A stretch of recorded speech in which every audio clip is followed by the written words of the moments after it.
Bhojpuri singer Khesari भाई के गांव पड़ेला। ये रसूलपुर चट्टी के बार बार खेसारी भाई फिल्म वगैरह में स्वागत बा भाई लोग रुआ सबे के मैदार गांव में। और हमने की आज चुकल बानी से फाइनली मैदार देखिए सामने भाई लोग एजा से देखी लोग जैसे 52 बीघा के पोखरा स्टार्ट हो गल बा। देखिए सामने जितना प्राचीन मंदिर बा देखी कितना सुंदर भव्य दिख रहा बा। काफ़ी बड़ा बड़ा गुंबज बा देखी ऊपर तक ले काफ़ी शानदार दिखाई दे रहा बा। सामने देखी लिखल बा घंटा घर। लोग ई बा मंदिर के फाइनल लुक देखी कितना अच्छा लगता देखे में बहुत है। जय श्री राम भाई लोग, स्वागत बा आर्यन पांडे भोजपुरी ब्लॉग में। और आज रउआ सभी के लेके जाए बहुत ज़बरदस्त जगह जौना का नाम है महेंद्र नाथ, जौन मैदार गांव में पड़ेला। अधिकतर फेमस बा 52 बीघा पोखरा के वजह से वो काहे कि पूरा ऑल बिहार में इतना बड़ा पोखरा कहीं भी नहीं खे, एक वजह से ज़्यादा फेमस बा। तो रउआ सब फुल वीडियो में बना रही और हमारे साथ चली घूमे महेंद्र नाथ।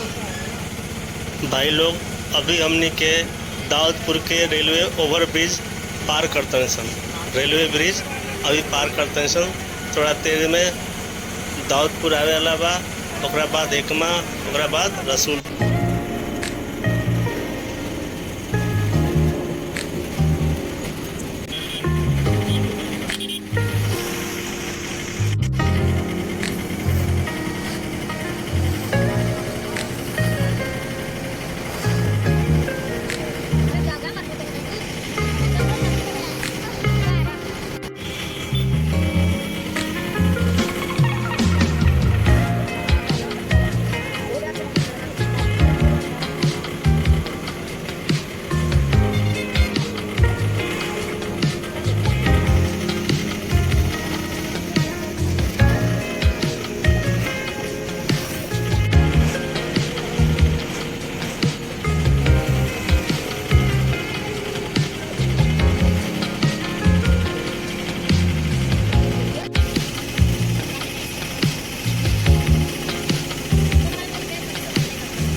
भाई लोग स्वागत बा रउआ सभे के रसूलपुर चट्टी पर। ये जैसे अब चैनपुर रास्ता उमर जाई चैनपुर वाला रास्ता में जैसे देखिए मुड़ता सीधे हाउस रास्ता सिवान चल जाता।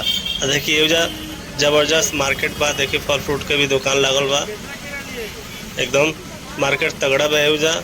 और आसपास में ही खेसारी भाई के भोजपुरी सिंगर खेसारी भाई के गांव पड़ेला। ये रसूलपुर चट्टी के बार बार खेसारी भाई फिल्म वगैरह में वो बात करलन कि हाँ रसूलपुर चट्टी पर आलू बेचती। तो ये हाँ रसूलपुर चट्टी देखी अच्छा खासा मार्केट बा जबरदस्त। देखिए रउआ सबे आगे वीडियो में रउआ सबे बना रही।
स्वागत बा बाइलो रुआ सभे के मेहदार गांव में।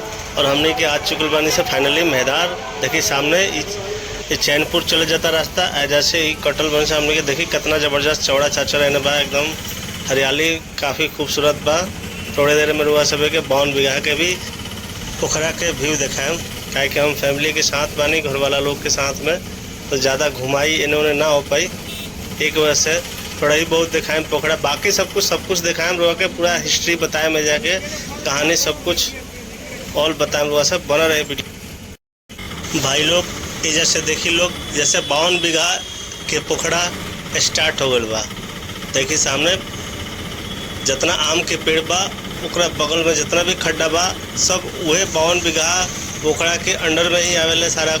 देखिए उन्हें बहुत दूर में बा, 52 बीघा काफ़ी ज़्यादा दूर होला। देखिए सामने दिखाई देता, बहुत ज़बरदस्त लगता एकदम।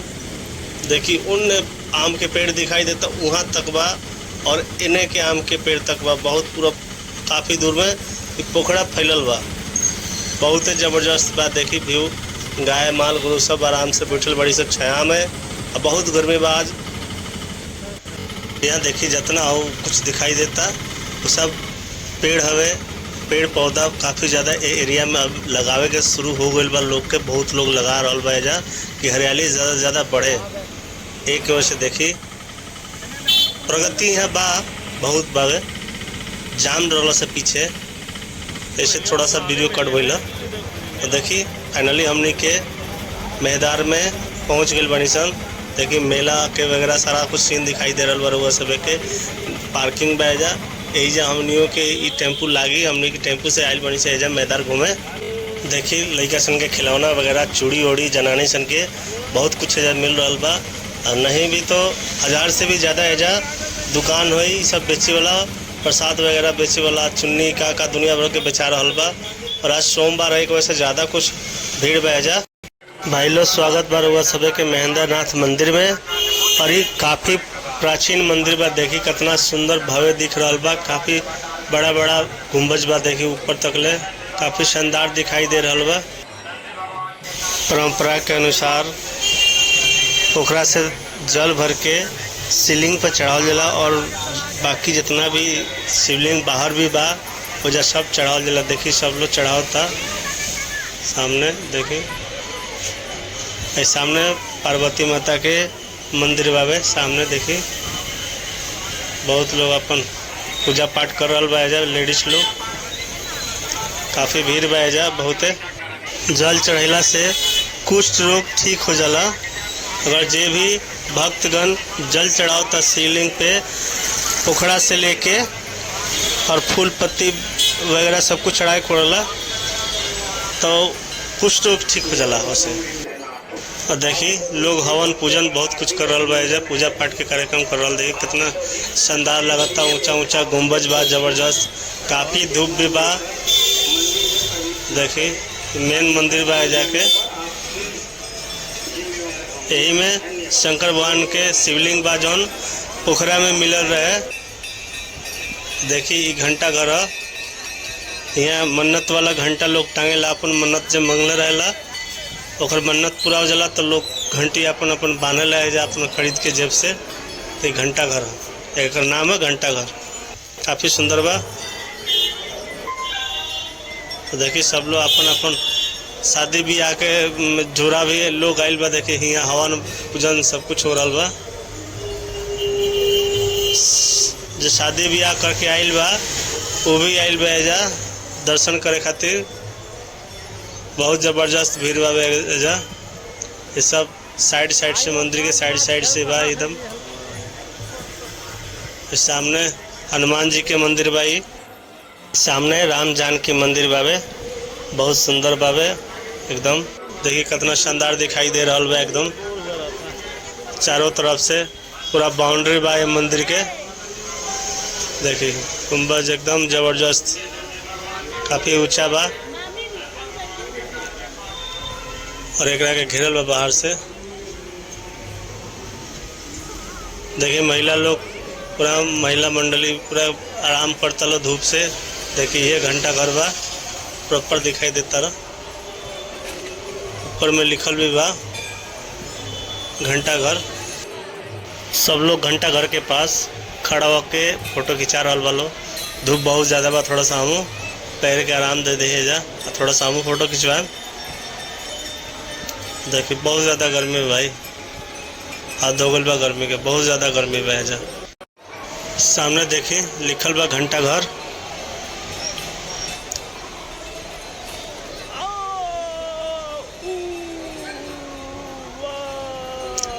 ये माता पार्वती के मंदिर बा जा, काफ़ी सुंदर। महिला लोग पूजा कर रहा बलो, आराम से पूजा के साथ साथ चढ़ावा भी एजा चढ़ा रहा बलो। देखिए अंदर कैमरा करके हम मोबाइल दिखाओ। देखिए माता पार्वती के एकदम सुंदर स्वरूप मूर्ति बा जा, बहुत ज़बरदस्त, कितना शानदार बा एकदम। इस मंदिर के इतिहास के बारे में बता दी तो ये 17वीं सदी में बन रहा है। नेपाल के जनक महेंद्र वीर सहदेव जी बनवैले रहस। एक बारे में थोड़ा सा और आगे हम बताओ तनी। थोड़ा माथा पर तिलक लगवा ली। देखिए किशोरी भाई हम टीका करवा रहा बन, माथा पे तिलक लगवा रहा बन। एक बाद हमारे बारी में तिलक लगवा के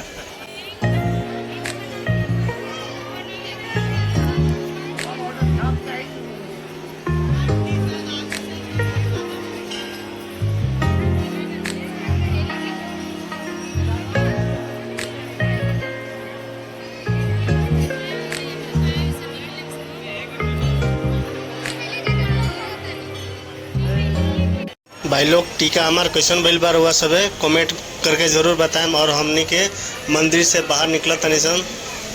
देखिए अब बाहर हमने के मुख्य द्वार पे आ गए बनिसन वापस। देखिए पीछे के शानदार मंदिर दिखाई दे रहा बा।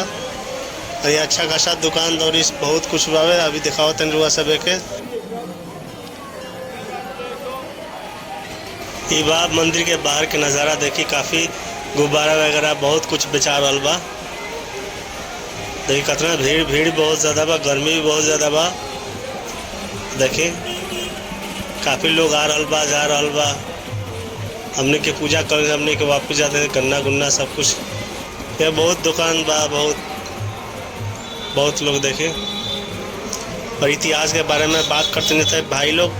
17वीं सदी में ये मंदिर के निर्माण भर रहे हैं। देखिए सब बेचा रहा बा सामान।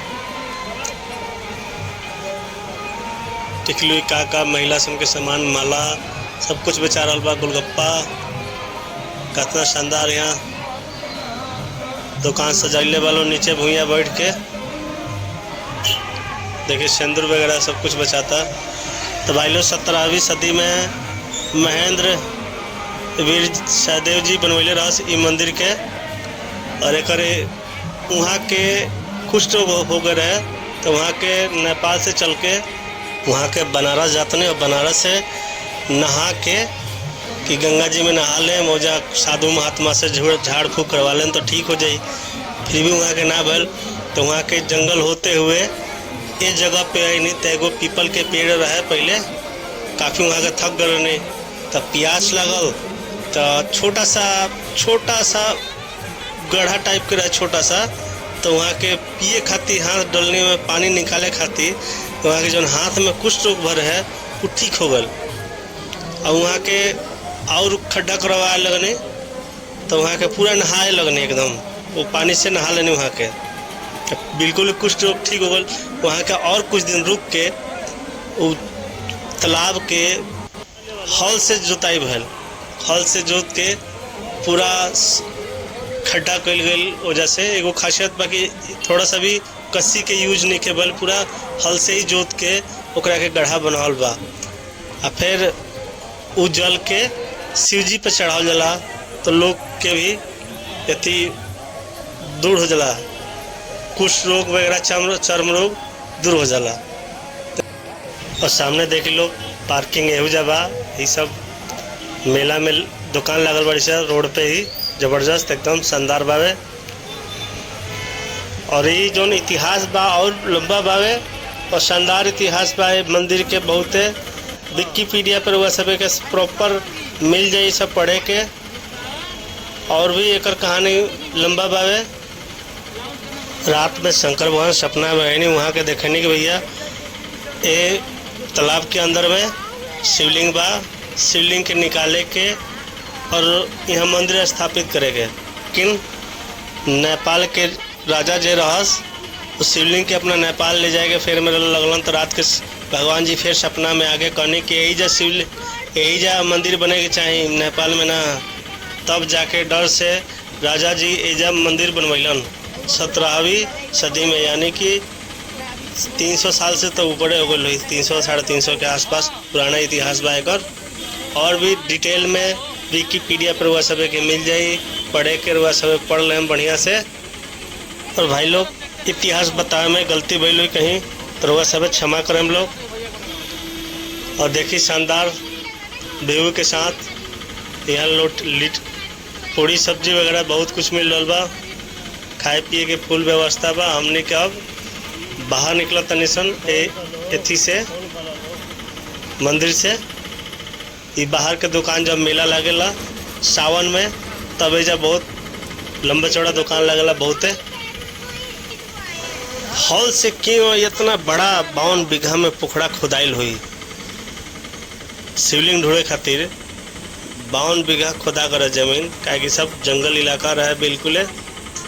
और घर कुछ हुई तो क्यों हॉल से इतना को दिन लागल हुई खोदे में, एकरा के काफ़ी टाइम लागल हुई। देखी लास्ट स्टॉपेज हमने के आगे निशान। लोग वीडियो अच्छा लागल हुई तो रउआ सब वीडियो के लाइक करी, कमेंट करी और चैनल के हमरा सब्सक्राइब करी।